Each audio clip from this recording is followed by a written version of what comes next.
Iwapo kutakuwa na maswali yote ambayo unaweza kutuwasilisha. Sema kabisa, naona kuna mkwamo kama vile ilivyokuwa kwenye maandamano upande wa serikali na upande wa upinzani. Ndio maana sasa tuna viongozi ambao watatuonyesha njia. Hapa nazungumzia swala la mjadala kuwekwa wazi na kupeana njia ambayo italeta suluhu kwa taifa lizidi kusonga mbele. Na upande wangu wa kushoto tu hapa naye Alhaji Hassan Olenado ambaye ni katibu mkuu katika lile shirika la SUPKEM hapa nchini Kenya. Asante sana kwa kuweza kufika siku hii ya leo. Na vile vile ninaye kasisi hapa kwa jina la Elias Agola kutoka upande wa NCCK, na upande wetu wa pili tutakuwa pia na kamishna mmoja kutoka tume ambayo inaangazia sana masuala ya uwiano na utangamano, Danvas Makori. Asante sana kwa kuwasiliana nasi. Kwa sasa tutakwenda moja kwa moja kwa Sheikh. Naona kuna mkwamo tayari, ukiangalia na siasa pale wenyewe kwanza ni kama kuna mvurugano. Kama nafasi ya viongozi wa dini hapa, mnatoa suluhu gani kutokamana na maandamano? Tumeanza kuzungumza hasara ya maandamano ambayo tumekuwa nayo kuanzia mwendo wa saa 12 pale. Kumekuwa na viongozi mbalimbali wakizungumza na mambo yamekuwa wazi. Wa Kenya pia upande wa pili utapata kusikia kutoka kwao ambao wameweka lalama zao. Upande wa kanisa, upande wa mashirika ya kijamii, upande wa mashirika ambayo ni ya dini hivi sasa, ni ipi njia ya kufuatwa hapa? Bismillahirrahmanirrahim. Ndugu mangu, asante sana kwa fursa huu. By the way, mimi ni mwenyekiti wa baraza kuu. Mwenyekiti samani. Si secretary. Naam. Kwanza nashukuru shirika hili la KTN kwa kuwa na sisi hapa pamoja na ndugu zetu viongozi wa wanasiasa na wananchi wa nchi hii ambao bila shaka wameathirika kwa mambo ya maandamano. Nafikiri kwetu sisi tumekuwa pia tukiwa na shughuli kama hii. We have been involved in what seems like shuttle diplomacy in trying to bring the leadership of this country into the round table to discuss the challenges facing the country. Unfortunately, sometimes when you talk about having a common conversation, it is misinterpreted to mean handshake. But the religious leadership have not been discussing about the handshake. The religious leadership. So since last week you've been meeting, but you've not been talking about handshake. No, nobody have ever spoken about the handshake. What we have been talking about is how can we have a conversation on the table about what is affecting the Kenyan people. That is what we want to see, and we really appreciate when I see the members of parliament from both sides of the house in a round table and discussing issues, debating. It doesn't matter even if they don't agree, but it's a good sign. We should be actually allowing ourselves to debate even if we don't agree, but we have an opportunity of ventilating issues that we feel are bringing us challenges as a country. We would like to see, as religious leaders, our leaders speaking to one another, with one another, discussing issues affecting us. And I really appreciate, because when I hear there's some sorts of introduction of certain amendments in Parliament on the Constitution or those other requirements there, I feel happy, because we can only address some of these challenges through legislation.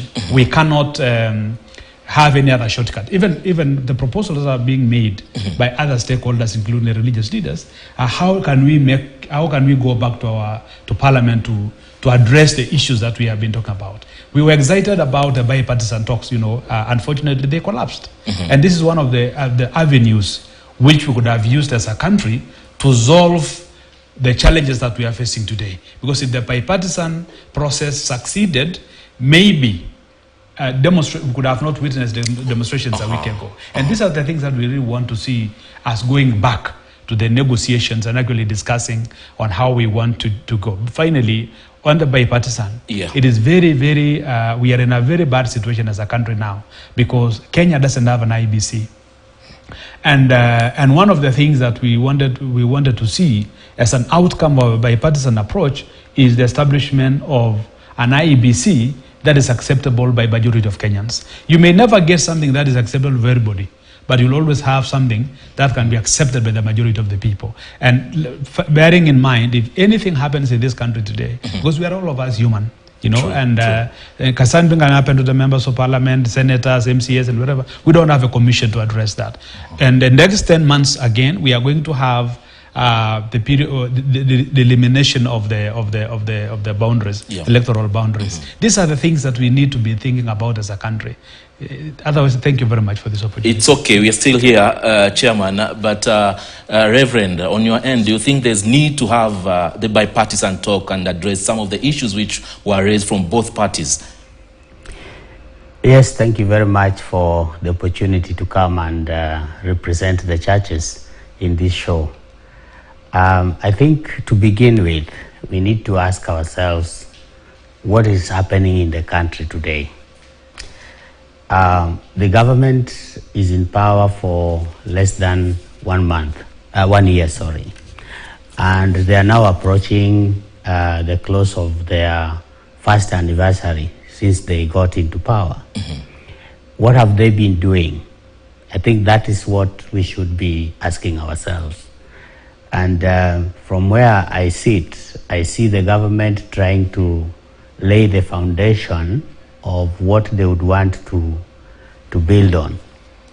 And that's why you see a lot of issues around how to get money, how to make the lives of the people better.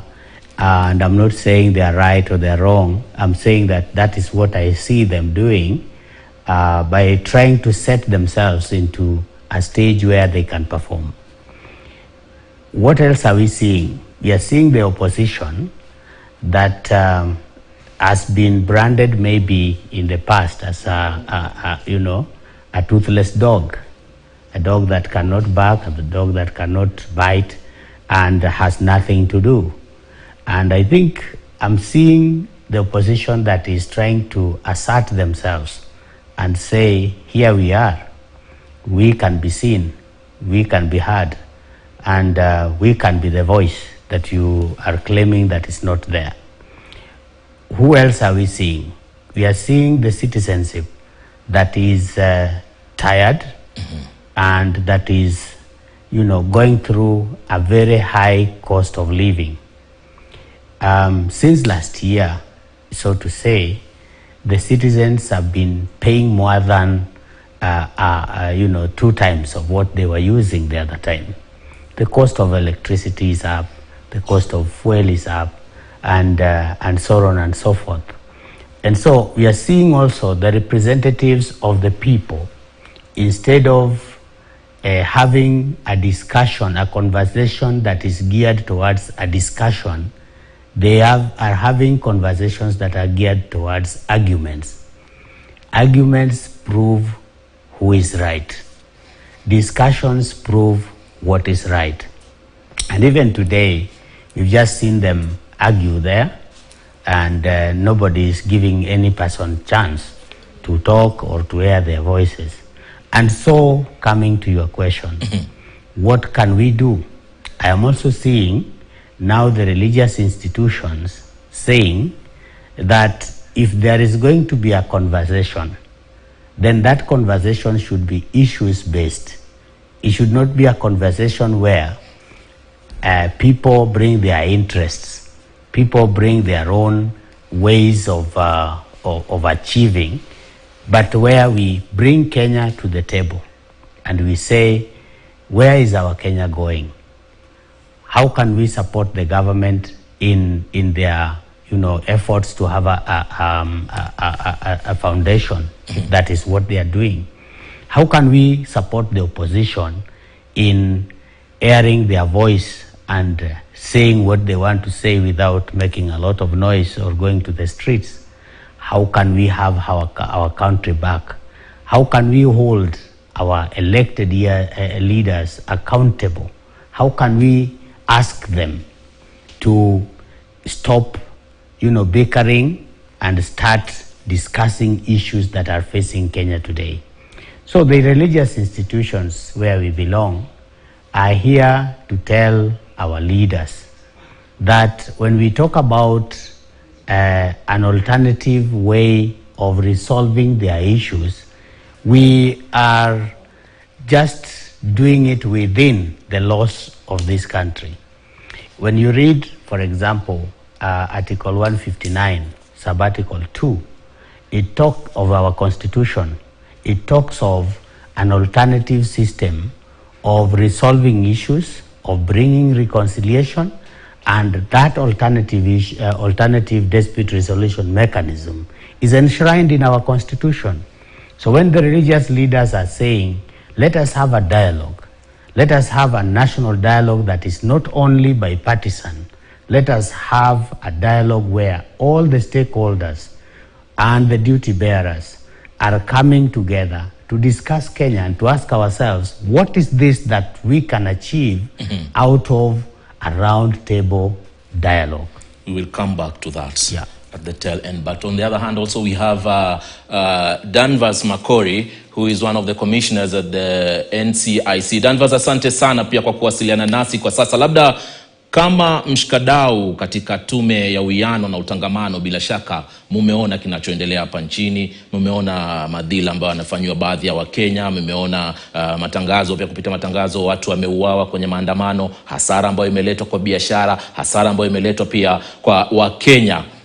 Nyinyi kama NCIC mwafanya nini hapo? Na labda ni hatua gani mutachukua kuhakikisha kwamba mnajumuishwa pia katika mazungumzo ambayo yataleta angalau afueni katika jamii? Asante sana Ali kwa kunialika na kwa mazungumzo hii which is very important. Ya kwanza niseme kwamba kama tume, of course tumekuwa involved kuanzia mwanzo, especially round ya kwanza ya maandamano. And it is important, and let me just agree with my colleague who amesema kwamba see the reality is that the first round of what we call bipartisan talks was bound to fail for a number of reasons. If you're familiar with conflict and mediation, it was too soon to have two parties who are belligerent. One's kuongea because they don't trust each other, as you saw. Number two, which is more important, tulikuwa na a raft of issues which were more beyond political. These are the challenges facing Kenya is just not political. We have economic challenges, we have social challenges. So it's a complex systems and challenges we're facing in our country. Kusema kwamba tukwetu na a bipartisan talk of politicians. We advocated for inclusivity for all stakeholders in the country. And more importantly, if you understand the cycle of conflict, at least a mediator, a group of mediators or an individual who will now can call two parties to order, say, you know, like a referee, you're out of line, because exactly what happened. So when the talks degenerated and they fell apart, we were back to square one. Now, I think for us as a commission, let me just set this in a technical sense so that we can understand. And what has happened previously in this program with my good friend, the senator, and the colleagues down there is I think a kernel of what is happening in the country. We're not listening to each other. We have, in conflict, is something called PIN, okay? Position, interest, and need. So there's a position that you state, everybody has an interest, and there's need. So as the new one, Kenya Lands has a position, an interest, and need. The government has a position, interest, and need, and oftentimes or not, we get caught up in the position.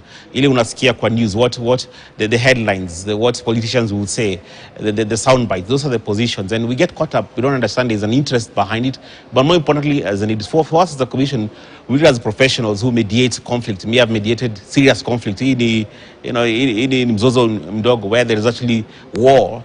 And you have to sit, bring people together to solve it. One of the first things you have to tell people is suspend judgment, listen to one another. Because if you don't listen to one another, this is exactly as you saw, we are shouting much. Nobody succeeds. It's a lose-lose.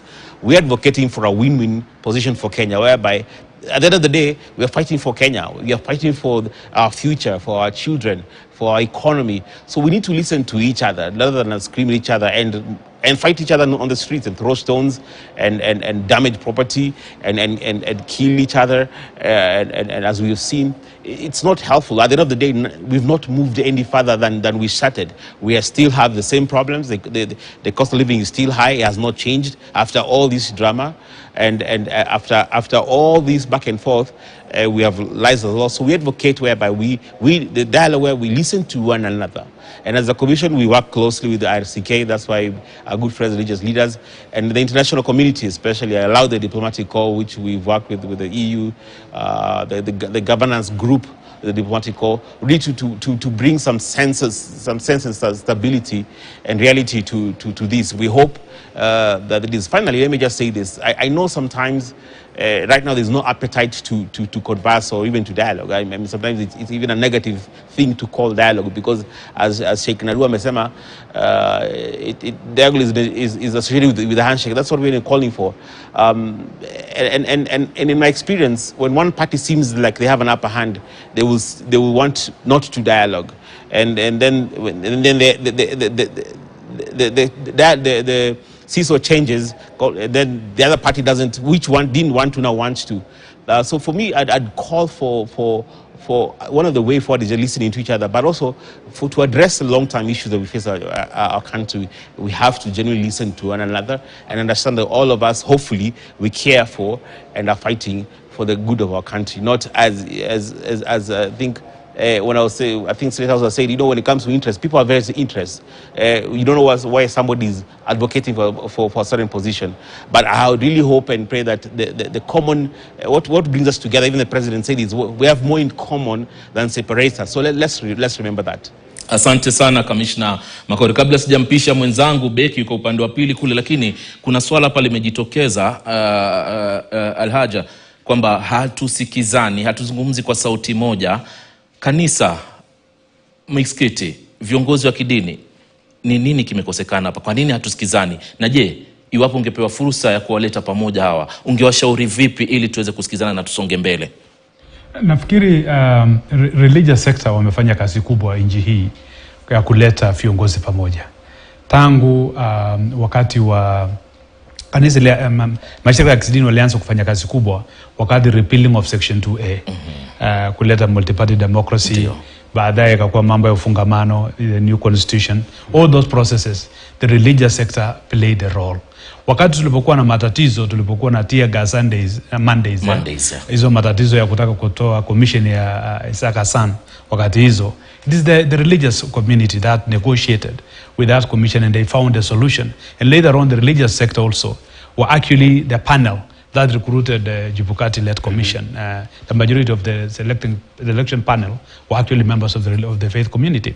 So we have had a responsibility in this country where we have always performed our duty of bringing the leaders, the religious leadership, the political leadership together, and it has really worked for us. Even now, we have been shuttle diplomacy between not only the local political leaders, we are also engaging with the international community just to find out how do we address the challenges facing the Kenyan people. And I want to appreciate this evening, the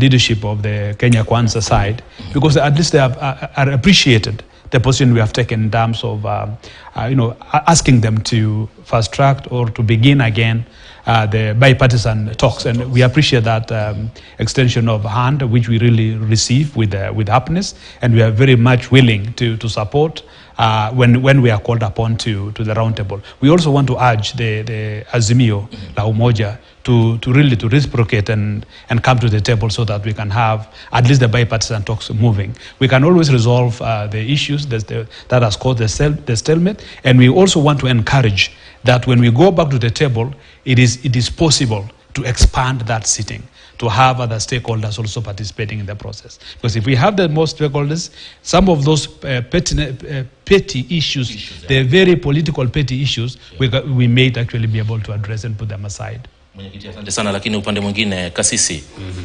ODM as we speak right now, Azimio side has already said that they are not going to the street this week because they are mourning. Should this be an opportunity to invite them on the table, at least we start again by bipartisan talks? Yeah, certainly. I think, as my colleague has said, the church has been involved in ensuring that the conflicting parties come to table. And we are seeing signs that these people are toning down. And I believe this is triggered by what is happening in the country today, where we have over 50 people killed. Is it 30 or 50? I don't have the figures, but it's around there. It's not confirmed. It's not confirmed. Yeah. But at least we know many people have been killed. and one is rather too many. So when we have some triggers that cause people to tone down, like what has happened, I think it is an opportunity for both sides to say, what can we do? When the Azimio have said, we are mourning, we don't want to go to the streets, then can't they also allow time for dialogue at a time like this, so that we don't go back to the streets, we don't thump our chests and say we have it, they don't have it, or we say we have to push them. So when either side is doing whatever they are doing, I don't think they are doing the right thing, because as they want to have a peaceful Kenya, they have to learn to do good. Isaiah chapter 1 verse 17. They have to learn to do good. It is an art. It has to be learned. And as they want justice, again, they have to learn to do good. So those who are saying we want peaceful Kenya, they have to learn to do good. Those who are saying justice is far from being achieved and we need justice, they have to learn to do good. And in learning to do good, we just have to stop talking at one another and we start talking to one another. And that is what we are offering them, that we would want to see a Kenya where people sit down and they talk the issues. And I think this is the opportunity. Asante sana, bila shaka ni ujumbe mzito huo. Dakika moja tu. Dakika moja. I just want to say, just to add on what Bishop have said. You know, there is actually nothing not to celebrate the calling off of the demonstrations by Azimio on Wednesday. I think it is a good thing, and we need all of us to be happy about it and encourage them. You know, I was perturbed by my Senator Cherargei, who felt that they could have come so that we crush them. I think it is really not a good thing to say, because we are talking about, these are Kenyans, and we all know it's not sustainable to have a demonstration now because there's a fatigue. You know, Kenyans go to the street to collect their little coins that they actually use the same day. So the day they don't go to do the things they go to the hassles, they'll sleep hungry. So you cannot sustain a demonstration in this country at the moment. So I think we need to appreciate and actually be grateful that at least the Azimio have realized that it is important to call off this demonstration. And we thank them for that. We should not be, and you need to push them to come to the table. Yeah, exactly. Thank you very much. Ujumbe mzito bila shaka. Nisingependa kuongeza mengi, manake kauli zilizotolewa hapa tutarudi kwao kumalizia, lakini bila shaka kuna Wakenya upande wa pili kule ambako mwanahabari mwenzangu Beki bila shaka amekuwa nao. Labda tusikie pia kutoka kwao iwapo wana lolote la kuongezea kutokamana